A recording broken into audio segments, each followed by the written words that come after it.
How to get back in the gym after a breakup.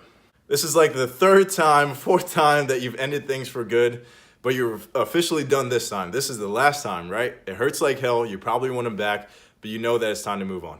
I wish I could tell you to hop back on that horse. There's plenty of fish in the sea, but it's just not that easy, and that's so cliche. It doesn't help anything, does it? It's just kind of redundant words. I will give you this.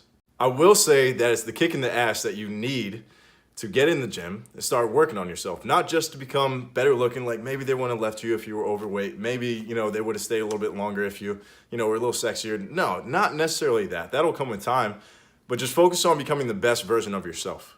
In doing so, you'll ensure that the next boyfriend or girlfriend that you meet will be of higher quality because you will be of higher quality. It really is that simple. The law of attraction. You become better, you attract better, okay? Use all of your frustrations as fuel for growth.